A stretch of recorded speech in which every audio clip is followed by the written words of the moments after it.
बहुत शुभकामनाएं देता हूँ कि आप सबके परिवार में, आपके घर में सुख शांति समृद्धि आए। आप जिस भी क्षेत्र में काम कर रहे हो, वो क्षेत्र आने वाले समय में आपको और व्यवसायिक दृष्टिकोण से आपका और उज्जवल हो, ऐसी मैं कामना करता हूँ। सम्माननीय केआर साहब और सभी सम्मानित वक्ताओं ने अपनी बात रखी।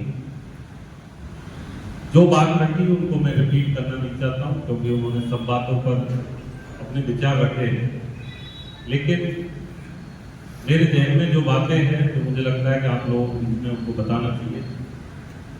आज हम इससे मीणा धर्मशाला के अंतर्गत है और हम सबकी एक सामूहिक जिम्मेदारी बनती है कि इस धर्मशाला का किस तरीके से हम सब लोग विकास करें।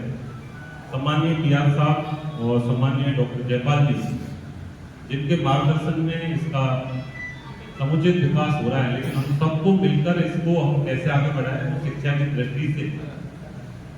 मुझे लगता है कि सपोर्ट ड्राइव के अंदर यदि बाहर से कोई सर्विस कैंप या कोई सरकारी कैंप का आयोजन होता है, कोई अधिकारी आता है, कोई व्यवसायी आता है, तो सपोर्ट ड्राइव के अंदर यदि कहीं आकर वो रुकता है तो उसको मीणा धर्मशाला के अलावा उसके पास में दूसरा विकल्प नहीं है। क्योंकि काफी ऐसे लोगों से मुलाकात होती है तो वो जाकर ये कहते हैं कि सब सपोर्ट ड्राइव में आपके समाज की धर्मशाला है जहाँ पर एक अच्छी व्यवस्था है।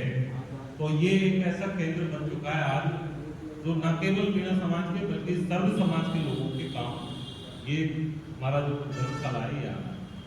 और हमारे बच्चे, क्योंकि काफी संख्या में यहाँ RSCIT का कोर्स चल रहा है, ऑनलाइन क्लासेज में इन्होंने प्रारंभ किए। 95 के लगभग बच्चे बच्चियां इसमें उसका लाभ उठा रहे हैं।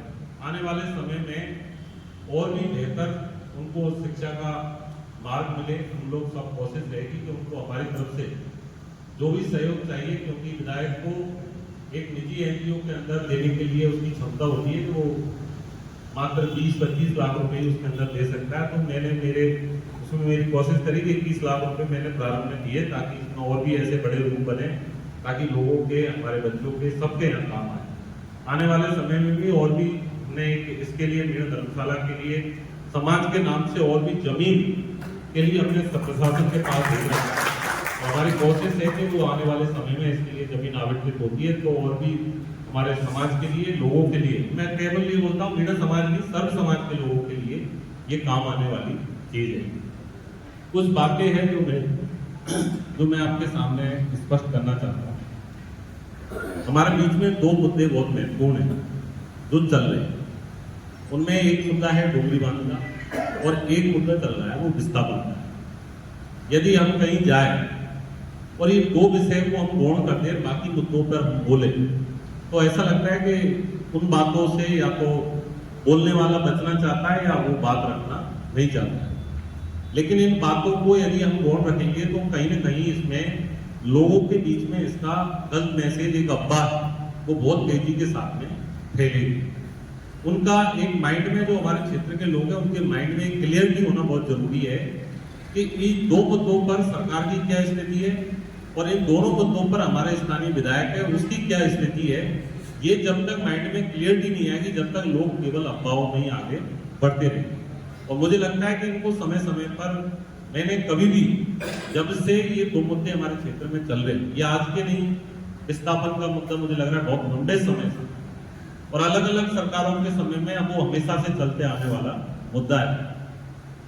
जब भी राजनीति की सत्ता चेंज होती है, लोग बाग अपने हिसाब से उसको अपना मुद्दा बना लेते हैं। लेकिन इन दोनों मुद्दों पर मैं तो, मेरी स्थिति को मैं ज्यादा नहीं, मैं स्पष्ट करना चाहता हूँ, क्योंकि वो डोगरी बांध का मुद्दा है। अब लोगों को ये लगता है, यहाँ काफी लोग, सभी पार्टियों के लोग यहाँ बैठे हुए, आज समाज की मीटिंग है, कोई राजनीतिक मीटिंग है नहीं, हर पार्टी का व्यक्ति इसमें मौजूद है, भारतीय जनता पार्टी के भी लोग यहाँ मौजूद होंगे। यदि कोई भी सिंगल व्यक्ति ये कह दे कि विधायक ने हमें फोन करके ये कहा है कि साहब इस मीटिंग में हमको नहीं जाना है या इस आंदोलन को नहीं करना है, मैंने कभी भी किसी से एक शब्द भी इसके बारे में ये नहीं कहा कि इस मीटिंग में आपको नहीं है, बल्कि सामाजिक रूप से लोग बात मुझसे मिले तो मैंने उनसे यही कहा है कि आपकी आवाज जो आ रही है, इस आवाज को सक्षम जगह पर पहुंचाने का काम हम लोग करेंगे। और ये आवाज जब पहुंचेगी जब जमीन में से आवाज बनती रहेगी। यदि जमीन में आवाज नहीं आएगी तो वहां सक्षम जगह पर आवाज कभी भी पहुंचेगी।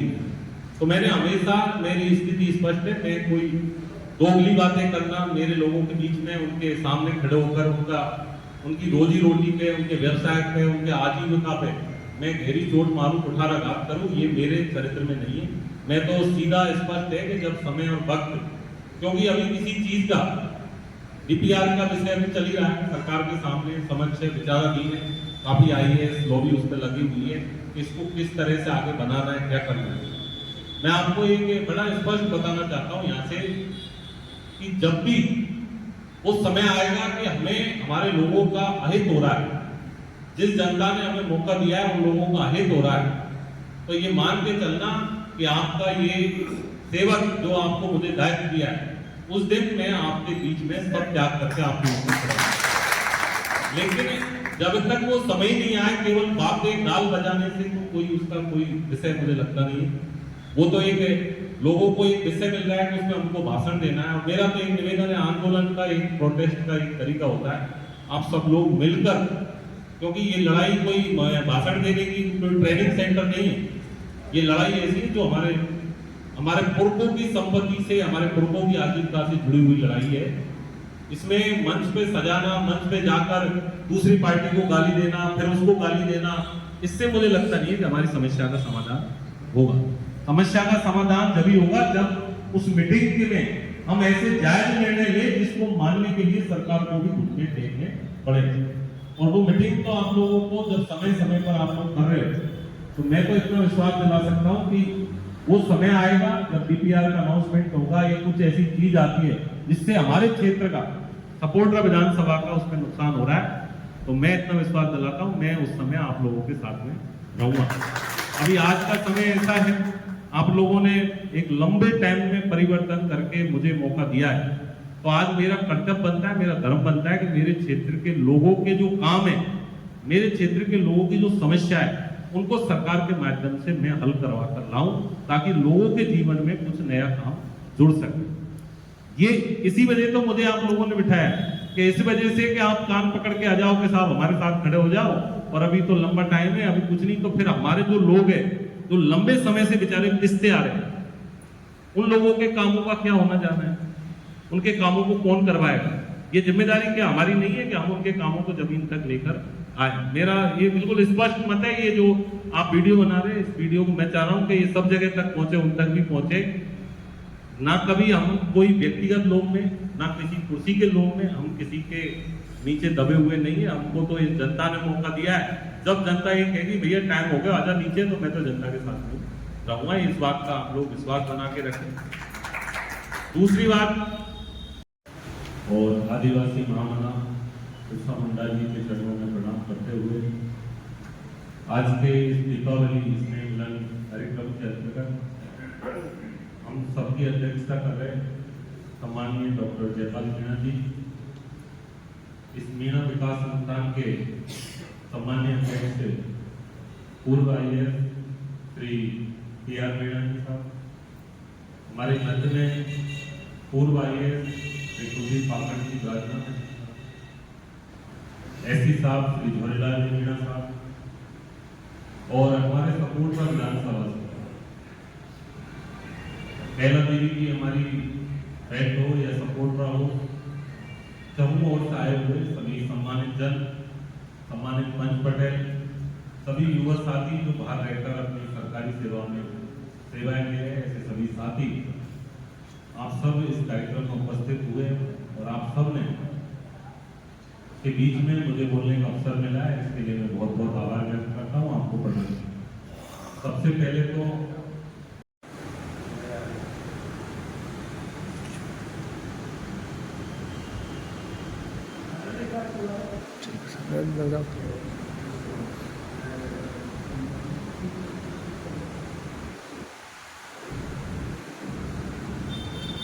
जो हमारे भाई है तमाम क्षेत्रों में, उनके लिए भी अभी हमने करणपुर में एक कार्यक्रम किया है आसाकी के अंदर।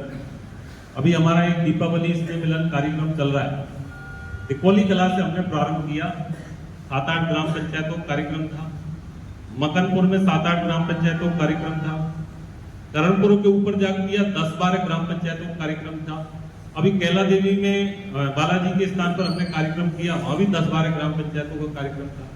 उसके बाद खिरकड़ी में कार्यक्रम किया। उसके बाद हमने आज का कार्यक्रम हमारा कुशाल सिंह बाबा पे कार्यक्रम। अब कुछ लोग ये सोचे कि यार ये कार्यक्रम इसलिए रखा जा रहा है कि जो लोग हम आंदोलन कर रहे हैं, इन आंदोलन करने वाले लोगों को एमएलए साहब इधर उधर करना चाहते हैं। ये माइंड में मैं कल से मैंने ये बातें सुनी है, तो मेरी कतई ऐसी कोई 1% मंशा नहीं है। मैं ये कार्यक्रम आज ही नहीं कर रहा, ये तो छठी जगह है जहां पर ये कार्यक्रम होने जा रहा है। इससे पहले 5 जगह और करके आया हूँ। इसमें कोई भाषण सभा मंच कुछ नहीं है, मेरा प्रसादी का कार्यक्रम है और उसका कार्यक्रम का उद्देश्य भी है। क्यों मैं राजनीतिक बातें नहीं करूंगा, लेकिन मैं इतना जरूर कहूंगा कि जब मैं चुनाव लड़ा तो ये मेरे गांव के दूर दराज के बुजुर्ग व्यक्ति है, जिसका एमएलए से कोई लेना देना नहीं है। उस व्यक्ति ने बेचारे ने जाके देवता पे ढोक लगाया कि भाई ये एमएलए चुनाव जीते कैसे भी करके। तो मेरे मन में ये विचार आता है कि ये जो देव स्थान है इन पे जाके मुझे एक बार प्रसादी लगवानी चाहिए। मेरा आपको सादर मेरा आमंत्रित है, आप सब लोगों से मेरा निवेदन है, आप सबके लिए प्रसादी कार्यक्रम है, आप सब पहुंचोगे और प्रसादी ग्रहण करोगे तो आप सबका सौभाग्य, भगवान का प्रसाद आपको हमको सबको मिलेगा। मेरा तो इस कार्यक्रम के माध्यम से यही उद्देश्य है। और बाकी समयबद्ध तरीके से मैं सम्मानित बिहार साहब को भी काफी बार बात होती है, मैंने इनको भी सारी बातें स्पष्ट रूप से पूरी बता रखी है। कमेटी के लोग मेरे पास में, इस पूरी कमेटी के लोग भी जयपुर भी गए थे मेरे क्वार्टर में, तब भी मैंने उनको स्पष्ट रूप से सारी बातें बता दी। लेकिन एक थोड़ा सा ये बात मन में आती है, मैं एक और निवेदन करना चाहूंगा, क्या 76 गांव के अंदर क्या मीणा समाज ही निवास करता है? क्या 76 गांव के अंदर केवल मीणा समाज ही निवास करता है क्या? नहीं, मीणा समाज भी है, गुजर भी है, माली भी है, बैरवा भी है, हर समाज का तबके का व्यक्ति रहता है, हर तबके का व्यक्ति वहां रहता है। तो सिर्फ और सिर्फ मैं किसी नेता का सपोर्ट नहीं कर रहा, मेरा उस नेता से ना मेरे को सपोर्ट करना ना मेरा कोई विषय है। मैं तो ये मेरी स्पष्ट कह चुका हूं कि जब जरूरत होगी, जब मेरी जनता का हित होगा तो मैं आपके साथ रहूंगा।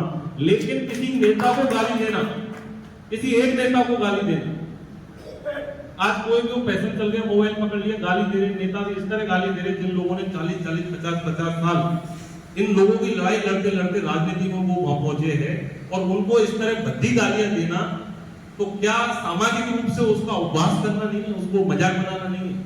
क्या केवल मीणा समाज के लोग ही वहां रहते हैं? और भी समाज के लोग हैं, उनके भी बड़े बड़े नेता हैं। तो उन नेताओं से मेरा निवेदन है, भाई